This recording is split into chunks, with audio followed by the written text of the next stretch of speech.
Welcome to the Health Revolution, the show that leads you to a life of vibrant well-being. In a world full of noisy health trends, we bring you clarity through a sea of fads. We reveal the science behind the strategies that truly work. We explore physical strength, emotional resilience, and mental mastery, the keys to an enriched life. See inspiring interviews with the champions who've conquered life's health challenges. Are you ready to unlock your potential to live with vitality and purpose? Then join the Health Revolution. I'm your host, Adriana Morrison, health and fitness expert, speaker, and a mom who understands. Let's embark on this transformative quest together. If you want to change the game, it all starts now. Welcome, everybody. You are watching the Health Revolution, and we're excited that you're joining us today. I'm your host, Adriana Morrison. No matter which way you're tuning into us, please do not forget to hit the subscribe button. We want to stay connected to you. Also, as a reminder, there is a little tab for show episode notes at the bottom of your screen. Be mindful of that. There's some important information about today's episode. We want to welcome all new viewers to our show. We appreciate you being here. And returning viewers, we're glad you're joining us today. Our show is all about elevating the physical strength of the human body, our emotional resilience, and mental mastery. These are the keys to optimal living. And today we're diving a little bit deeper. We're talking all things trauma, consciousness, and the path to wholeness. What does this mean? How does our consciousness play a role in that connection to our mental health? And of course, these are more buzzwords that are on the forefront these days, of course, but are we really understanding what all this means and how it integrates? Today, we get to dive into all of this, including what it means to cope with narcissism. I'm excited about introducing our guest today, but first, take a look at this. Meet Kerie Logan, a human consciousness guide, award-winning clinical hypnotherapist, and trauma-informed healing expert with over 20 years of experience supporting individuals through deep transformation. Kerie helps people heal trauma, shift patterns, and reclaim their authentic selves. She's the voice behind two powerful podcasts, Master the Upper Rooms of Human Consciousness and Undetected Narcissist, where she educates and empowers listeners on everything from toxic relationship recovery to spiritual ascension and conscious living. Today, we'll learn how to break free from trauma, raise our consciousness, and awaken to who we were always meant to be. Kerie Logan, welcome to the show. Thank you for having me here. I feel very privileged. Thank you. I'm excited to talk about this. It's something that has deep meaning. I want to first start off by asking, what exactly is a human consciousness guide? What exactly is everyone has a pain story. Everybody does.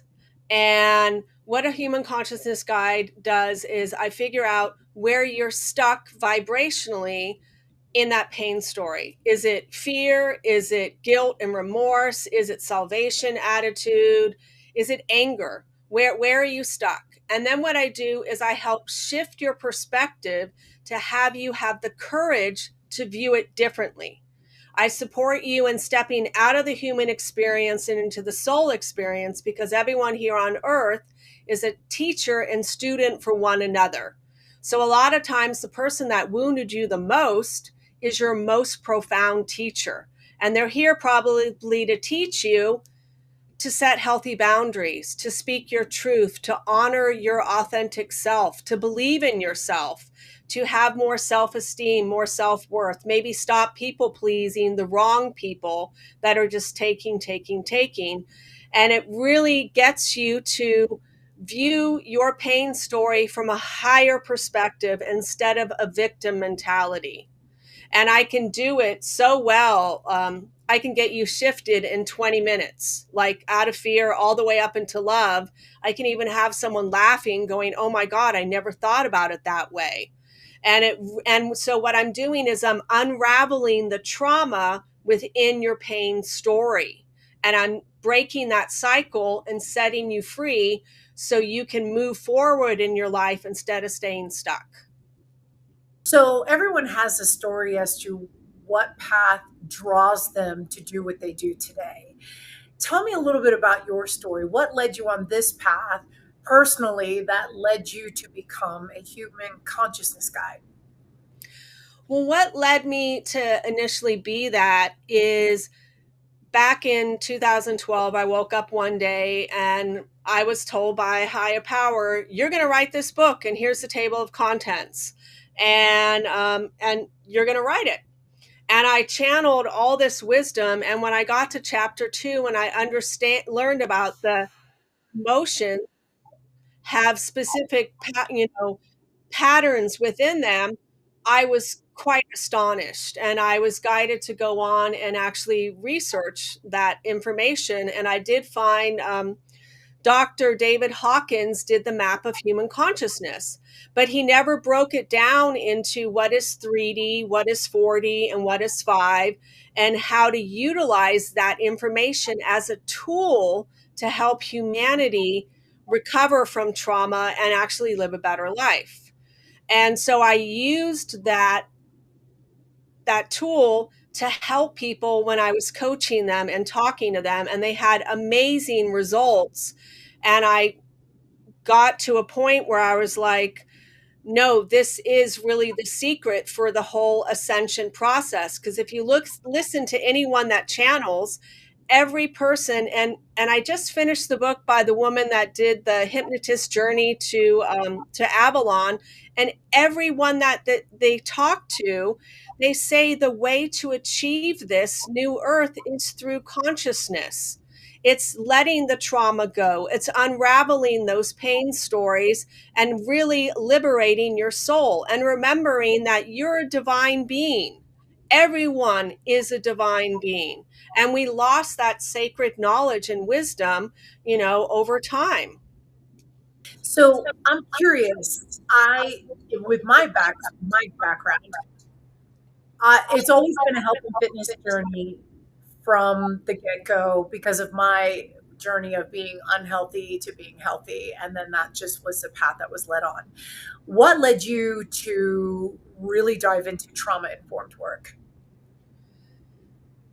Experiencing trauma myself, and my son experiencing trauma as well. And that really led me into that deeper dive of healing myself first, healing helping my son heal, and then helping my clients heal. Because being a hypnotherapist, I knew how to do it with using hypnotherapy, but I wanted to dive deeper to understand trauma, because there's like 17 different ways people can be traumatized. There's direct trauma, there's indirect trauma, and I wanted to dive deeper to better understand myself, better support my kiddo, and then better support humanity as a whole. And what's the difference between the two, the types of traumas that we experience? Are there ones in which are harder to navigate or maybe more challenging to navigate when someone is healing from trauma? What's been your take as you've worked with others? Well, trauma could be a loss of a child, a loss of a pet, your beloved pet that was your child and died. It could be a sports injury. It could be a car accident. It could be natural disasters. It could be community violence. You could be traumatized by listening to someone's trauma story. You could go to a movie and get traumatized by a movie. So there's many different ways we can get, traumatized, but it's looking at it from a compassionate lens and an open heart lens of what that experience, how can it make you a better person? So let's say if it was your weight and you were extremely overweight and you struggled with it, and one day you said, that's enough. I'm tired of feeling fat and hating myself and not liking myself or loving myself, and you stopped and you went down the path of being healthy, and you believed in yourself and you had the courage that I can do this. Even though it hurts and it's painful, I'm going to do it because I'm worth it. I'm worth feeling good. I'm worth feeling healthy. And I want to live that life. And that takes courage. And that's the first step into out of 3D human consciousness into 4D is courage. Can you explain 4D consciousness? So 4D consciousness, if you go to the websites, which we'll talk about earlier, there's these free images. And this is one of like 3D. This is one of 4D. And then there's another one that's 5D. And so the first step for 4D is courage. It's where you're curious. You have a healthy sense of confidence and security that I can do this. You're determined, you're focused, you're feasible, you're flexible. The next step is 250, which is you're adaptable, you're grounded, you're balanced, you're centered, and you're non-judgmental, and you can let the little things go, and you're not attached to the outcomes. Then there goes up to being optimistic. You're willing to change. You're passionate. You're hopeful, inspiring. And then 350 is acceptance. And that goes for you, where you accept yourself and you accept everyone else, whether you like them or not. You just accept them because everyone serves a purpose. And you're level headed. You take responsibility for your actions. And then 400 is where you're a reasonable person. You have emotional intelligence. You're a truth seeker. You have deep respect for others. So it really focuses on those tools are for you and for everyone in your life. Everyone in your life. And so with the 4D, so that explanation of how a person works through and gets to the point where they're able to process Yes. that, where do people get stuck the most? I would say in fear. They really get stuck the most in fear. And I'm currently working on a podcast episode and blog post about the men that were taught not to feel. And I'm breaking down the example of all the different fears that we can have: the fear of performance, the fear of not being loved, the fear of, trying to get a job. But I tell you the flip side of it. Like, what is this fear trying to teach you? Don't run from it. Don't stuff it down. Face it like you would a friend, because it's there for a reason. And if you can look at what tools it's trying to teach you, that's where your transformation happens.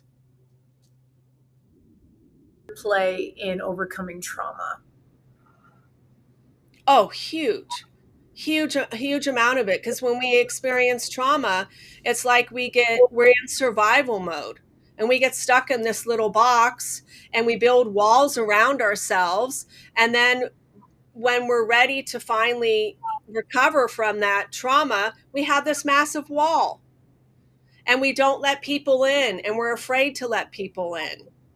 And so I did an episode all about the walls we build and how to dismantle them. I talked about healing happens in layers and how to forgive the unforgivable, because we need to learn how to forgive. And that's the key thing: is you can love someone, but you don't like them.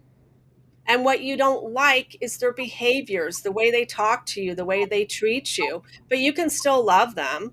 And that's the hardest lesson to learn here on earth is unconditional love.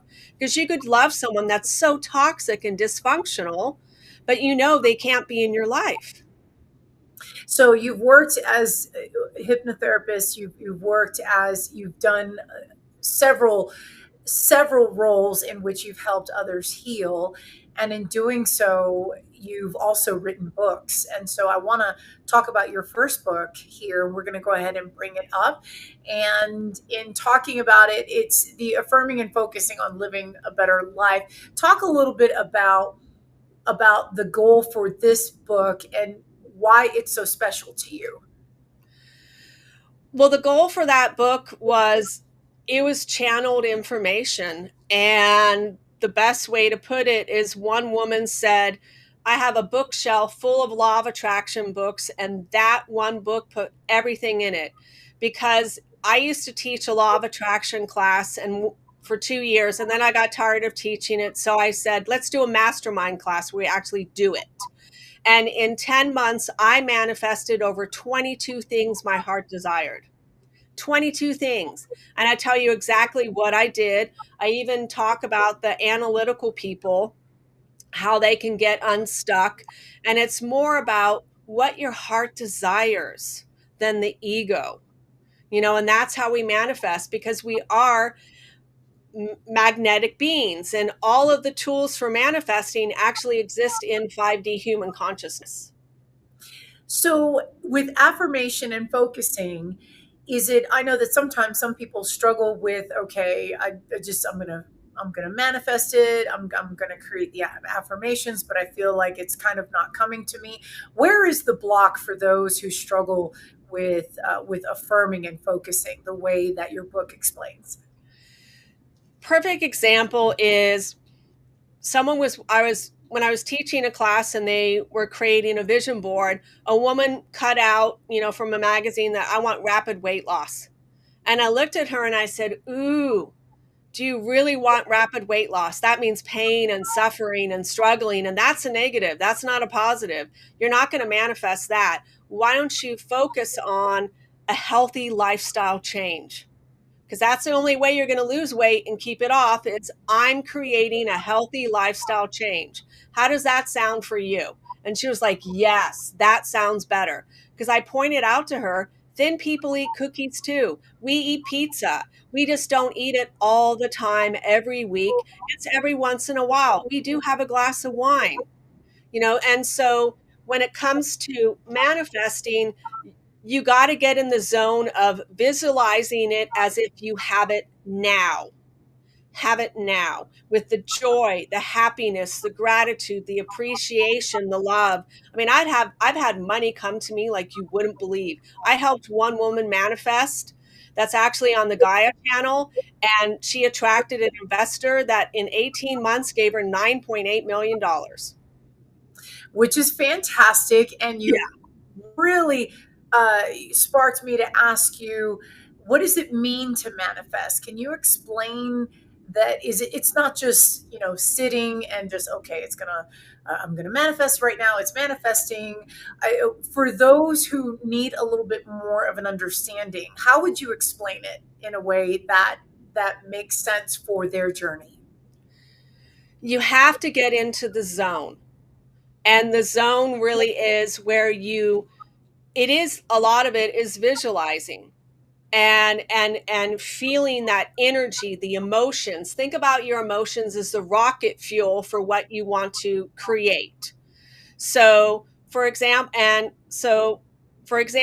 there was a woman that wanted to get pregnant, and she spent a year and a half trying to get pregnant. IVF, all that stuff failed. And so I made her a recording, and I had her visualize her child in her arms and create all this love in your womb. It's a nurturing area. We realize and talk to the baby that we're not coming from a place of force anymore. We're coming from a place of love, and you can come anytime you want. I am here for you, and see that day holding your child in your arms, the love in your heart, the joy, the happiness, really magnetize that. And I had her listen to it every day for 30 days. And 30 days later, she got pregnant. Boom, got pregnant, and she had a baby girl in April. And that's the key is you got to not hit the pause button and doubt yourself or doubt that you can do this. And it has to be a heart-centered desire. It's not coming from force. It's coming from your heart and really putting it out there. And that's what she did. So think about it as a radio signal. She sent it out, and the universe heard it, the baby heard it, and it was like, okay, I'm coming in.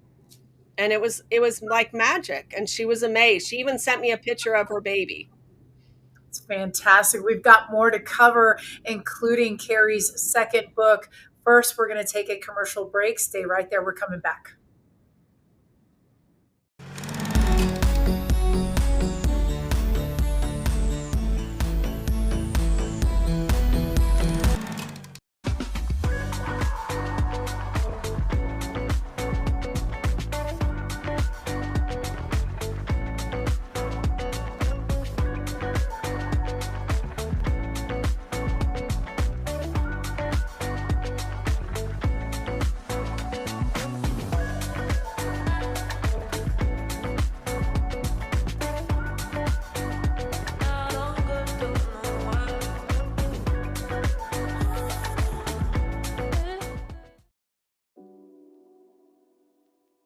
So in the calm bag, it has GABA, theanine, and taurine.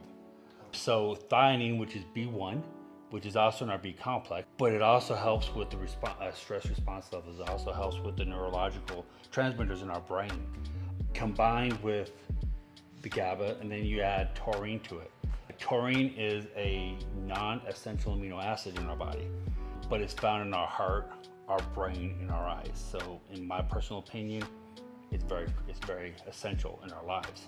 But taurine has a calming effect as well. When I was battling all my AFib issues, I was taking high doses of taurine because that would help with my AFib. It would help with the palpitations I was having. And it also helped with the anxiety of having the palpitations because I knew what was going on, and so taurine helps a lot with that as well. So those three together create such a wonderful concoction that just really just calms people down.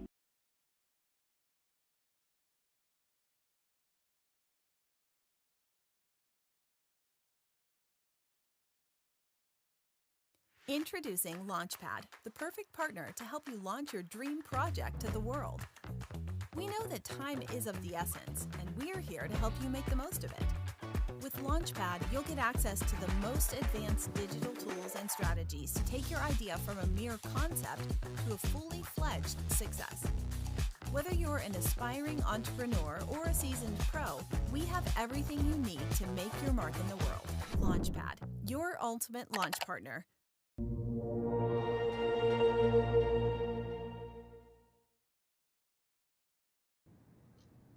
Welcome back, everybody. We're talking all things trauma, consciousness, and the path to wholeness. Our guest today, Kerie Logan, she's a human consciousness guide.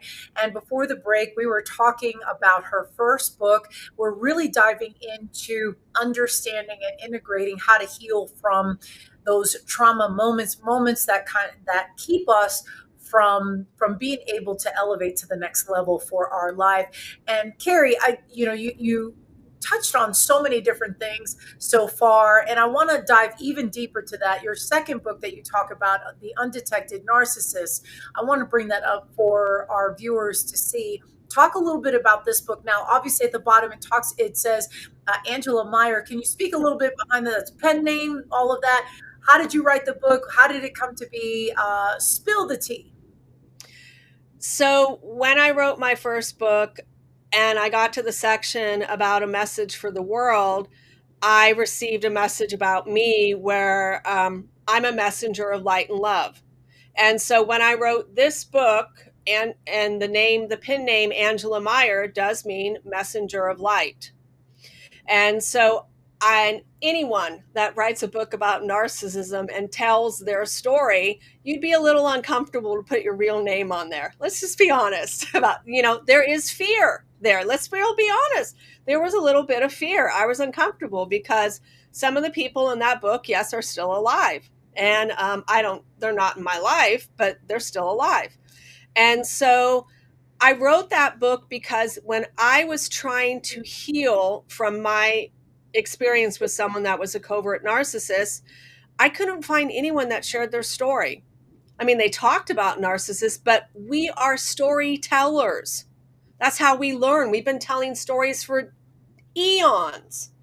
And so I wrote it in a way that would protect children, help people understand the legal system and family law, and hopefully stop the child abuse that's happening, because my son was masking, and at the time I didn't know what masking was. So he would pretend to be on his best behavior at his dad's house for fear of abuse, but then come home and fall apart. And then all of that was then my fault in the eyes of, the legal system. She's got to be doing something wrong, but I wasn't. And the thing is that was his biggest fear, his biggest nightmare, that, my dad's going to take me away. I'm going to lose custody, all that. And it became his reality, which was really traumatizing for him, because he was masking and he didn't know that it would hurt him and harm him. And also, so this book is your autobiography. In a way, yes, it is. It's my story. It's his story.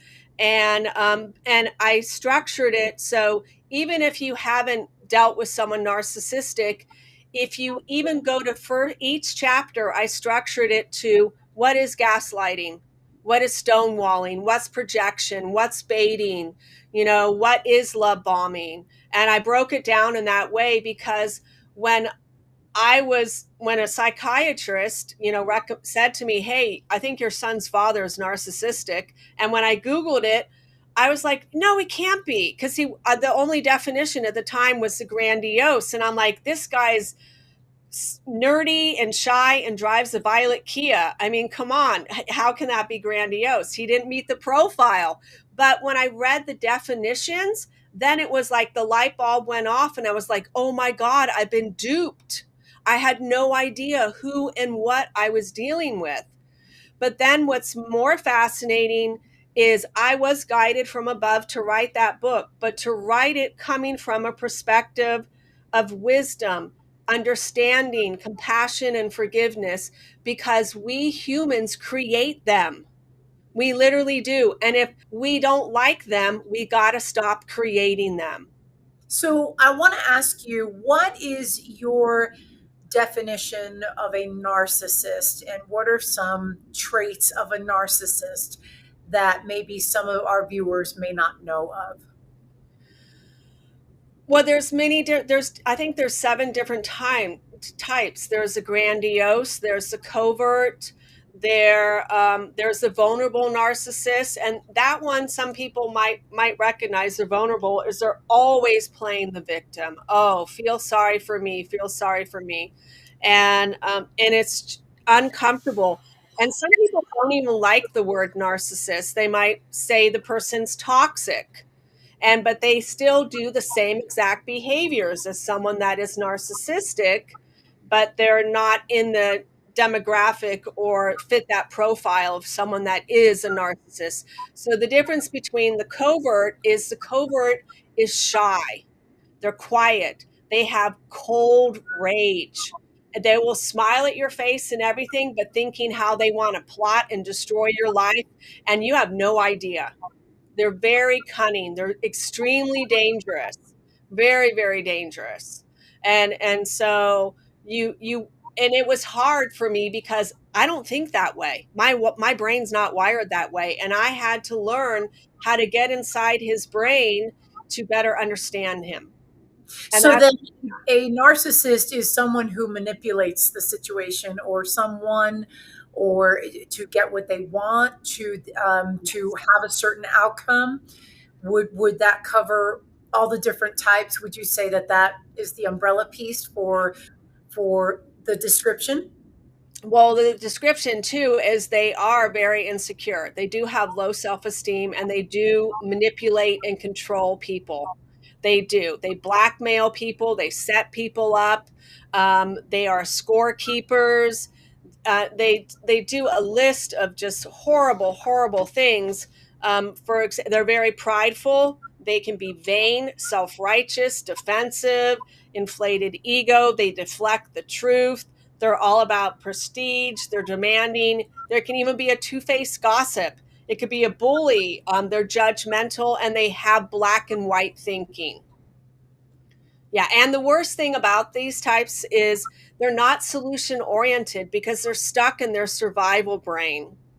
And that's why it's really hard to get them to find a positive solution because of that. And but I've worked with narcissists. I've actually worked with narcissistic clients and helped those people.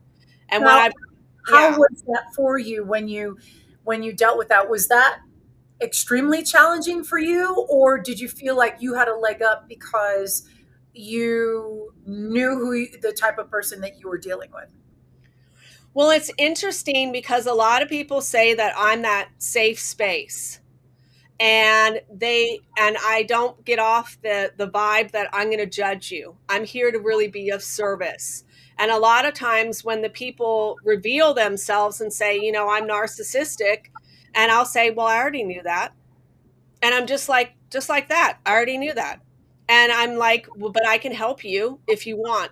We can fix this. I can give you the tools you need to communicate better and know how to manage your anger better and how to save your marriage, how to improve your relationship at work. You bring up a good point. if someone is married to a narcissist, how successful would that marriage be in lasting?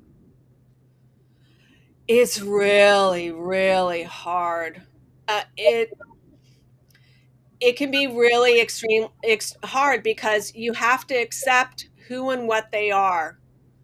And the honest truth is, everyone is flawed. Nobody is perfect.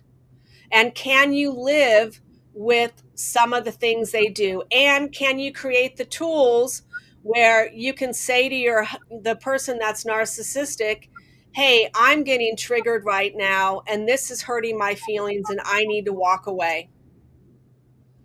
And, and how can the two people communicate effectively with one another without using their words as weapons? That's pretty tough, because Yeah. when you're invested in a relationship, and say a person is maybe they're discovering that they have a relationship with a narcissist, it can get pretty entangled. It can be tricky to unwind, or to not be so disjointed, would you say?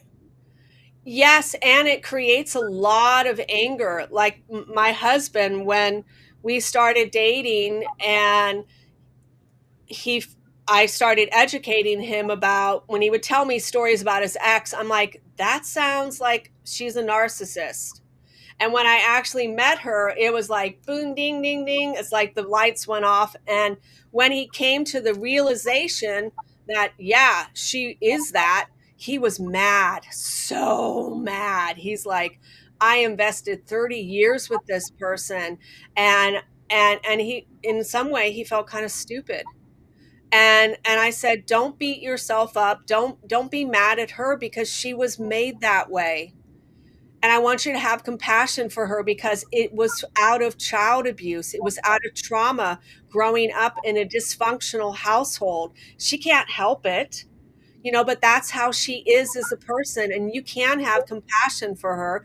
You both created something beautiful, which is your children.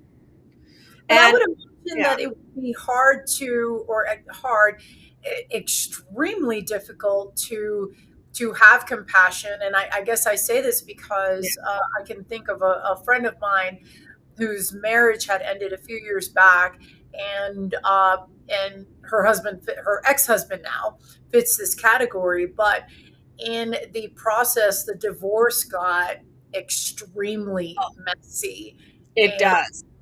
and so I could see how the level of resentment would be so much that you would have nothing but disdain for this person. So, how does one have compassion when they're in the middle of, say, that example where you're trying to step away and get out of something that is unhealthy? The compassion right at that moment needs to be more towards you than the other person. It really does. Where you need the compassion of, I need to take care of me. I need to keep my peace of mind. I need to keep my sanity. I need to stay grounded, balanced, and centered. And I need to focus on me more than that other person. That's the first action step I would do. And when the dust settles and the things clear, you got to look at it as, okay, what did this person teach me? And maybe I need to educate myself about trauma bonding relationships, because that is what the relationship was, a trauma bonding relationship. And can I see those patterns within me? Can I see those patterns within my family generation? Because and yes, because narcissism can be generational.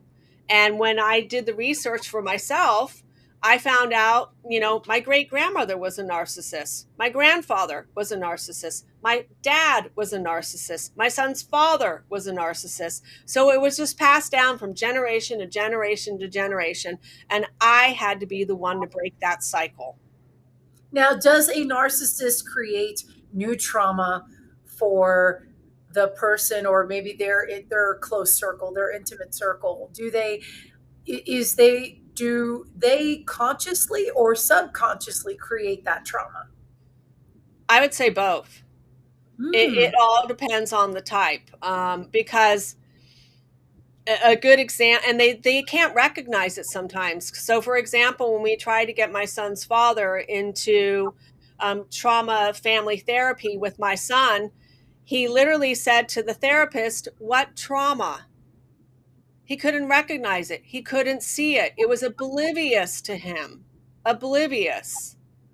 And that's the thing, is some of them, denial is their escape out of jail card. They'll just deny it like it didn't exist. And sometimes that's a hard pill to swallow, that they can't recognize the trauma. They can't see it, but everybody else can, but they can't. And that's hard. And that's where you have to realize that I need to set healthy boundaries with this person, because they don't even know they traumatized me.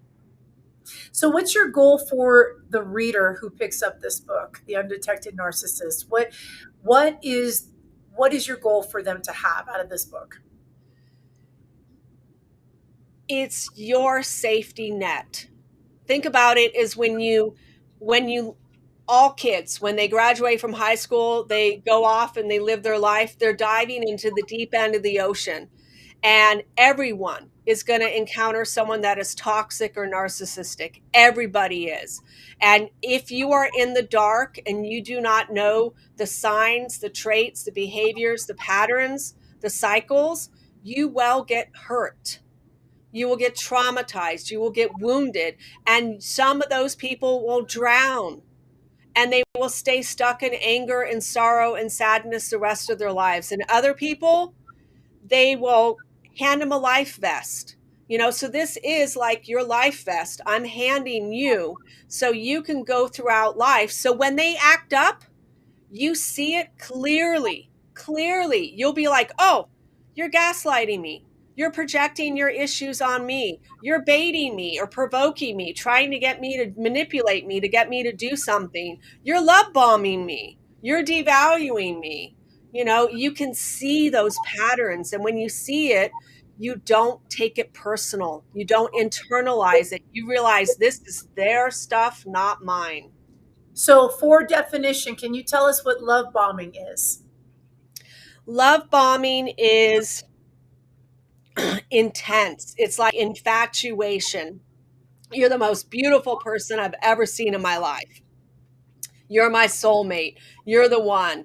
We're going to have kids together. We're going to have a beautiful life together.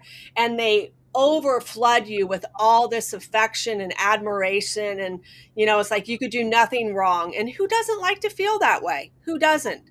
And they'll rush you into the relationship. And the sex will be amazing.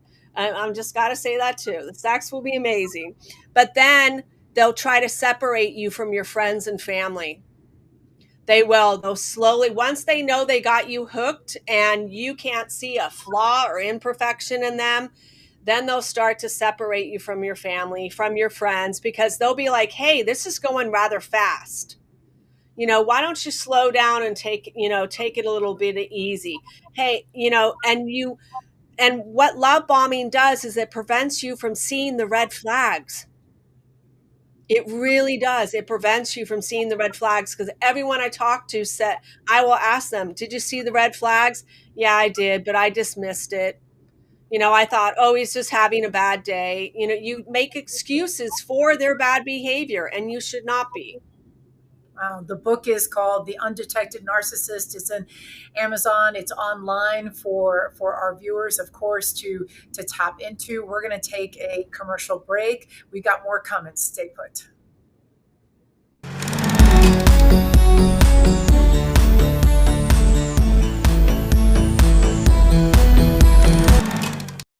Welcome to Renew Laser and Skincare, where beauty meets technology. From laser hair removal and anti-aging treatments to facial sculpting, acne care, and injectables, our expert team helps you look and feel your best with customized, results-driven care. Located in Littleton, Colorado, we offer a comfortable, welcoming space and cutting-edge treatments tailored just for you. Visit renewlaserandskincare.com to book your transformation today. Renew Laser and Skincare, where confidence begins.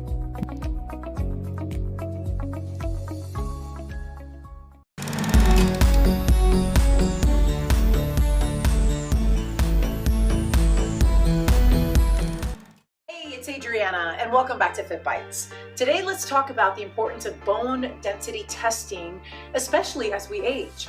Now, as we get older, our bones naturally lose density, which can increase the risk of fractures and conditions like osteoporosis. A bone density test is a simple, painless way to measure the strength of your bones. Now, it helps detect if you're at risk for osteoporosis long before a fracture happens. Now, this test is especially important for women over the age of 50 like myself, as hormonal changes during menopause can accelerate bone loss. Now, early detection through bone density testing allows you to take action. So whether it's through lifestyle changes, medication, or supplements like calcium and vitamin D, you can strengthen your bones and reduce the risk of fractures. If you're at higher risk due to age, family history, or certain medical conditions, talk to your doctor about scheduling a bone density test. It's a crucial step in keeping your bones strong and your body active. Remember, knowledge is power when it comes to your health. Stay proactive and stay strong. And stay tuned for more Fit Bites with Adriana.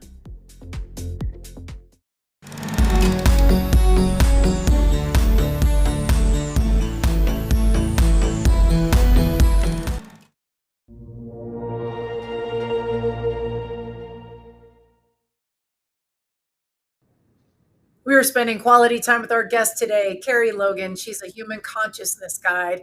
And Kerie, before the break, we were talking about your book, The Undetected Narcissist, your second book. Now I want to talk about, you have two podcasts, and I want to shed light on those. Can you talk about those? I want to bring up the first one, which would be the Undetected Narcissist. Talk a little bit about this and what listeners of your podcast can expect. So I created that one for people that are empaths, sensitive people that are soul seekers that have been wounded by people in life. And I designed it to help you have better communication skills, how to decode and detect if someone is narcissistic, how I talk about self-care. I talk about dating. I talk about healing happens in layers, finding, forgiveness, how to forgive the unforgivable, the walls we build.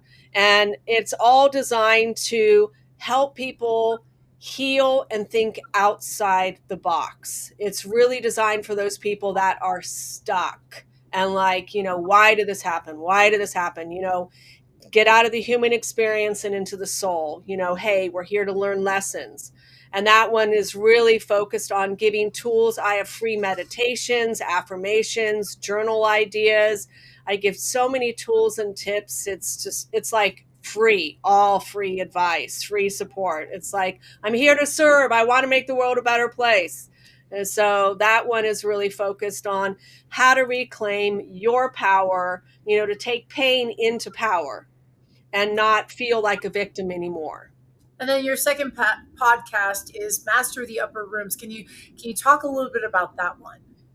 That one is really focusing on people that want more spiritual enlightenment. They want to shift their consciousness. They want to be the best version of themselves. They want to master their life, master their emotions, and just live an authentic life. And so I broke, both of them, down in different areas, because there's the people that are ready and people that, are still trying to climb the mountain, stuck in the valley trying to climb the mountain. So I made it for both, because both are just as important and both are just as essential. Now, this is clear that you work with a variety of different people, not only just reaching out and connecting through the podcast and then those who pick up your books, but also how do you work with others who let's say a viewer is like, she's really speaking my language and I want to bring up some information about you. And so we're going to do that right now. But talk a little bit about how you work with others. So I work with people. I offer a free 15-minute consultation. It can go to 20 minutes sometimes. And it's just free. I'll talk to you on Zoom. I'll talk to you on the phone. I communicate with people over email. I use Zoom a lot. And I work with people in person, face to face. It's whatever your comfort zone is. And if I feel like I can't help you, I'll tell you. And if money's an issue, I'll give you ideas and solutions to where money isn't holding you back from getting the changes that you want. So I make myself as flexible as possible to support people in really living a better life and thriving, not just existing. Now, are you global? Do you have a specific reach that you are intentionally trying to connect with others? Is it within the United States, beyond? Anyone with a Wi-Fi? What does that look like? Anyone with a Wi-Fi and cell phone. I once made a meditation for a Buddhist monk in Malaysia. Oh, So yeah, so I work with people all over the globe, all over, Russia, Canada, Australia, the UK. I mean, just everywhere. It doesn't matter. I mean, we can make it happen, and I do. absolutely. We're going to take a quick commercial break. We are coming right back. Don't go anywhere.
We've been talking about all things trauma, consciousness, and the path to wholeness. Our guest today, Kerie Logan, she is a human consciousness guide. Kerie, where can we find you in the virtual space? So you can go to the website Undetected Narcissist. You can go to mastertheupperrooms.com. I'm on Instagram. I'm on YouTube. There's many different platforms that you can find me on, and I say just try. Well, and there's even the podcast, just listen and try. If any of this speaks to you and resonates with you, I say check it out. Really check it out first and gather more information. If it's like, oh, this really resonates with me, I want to speak to her, then just give me a call, send me an email, and we'll connect. And what do you have going on for the remainder of 2025? For the remainder of 2025, I'm getting close to wrapping up season 4 of The Undetected Narcissist and then moving on to season 2 of Master the Upper Rooms. And I am diving into the possibility of writing another book. And so there's a lot of things that I've been, working on and growing and how, just seeing how I can make a positive difference. One last question for you. What is the one takeaway you want to make sure our viewers have? There's always hope, and nothing is permanent. Everything is temporary. Like whatever is going on in your life, create a mantra that this is only temporary and something good can come from this. Really, just focus on that. It gets you out of the victim mentality and into the place of empowerment. I love that message. Kerie Logan, Human Consciousness Guide, and all the hats that you wear. So excited that you spent some time with me today. Thank you for being here. Thank you. And for all our viewers, of course, we want to give a quick shout out to our sponsors. Without them, we'd be missing some support. So Biomed Mobile IV, Dapper No Code, Launchpad, Renew Laser and Skincare, and also Synergize Fitness.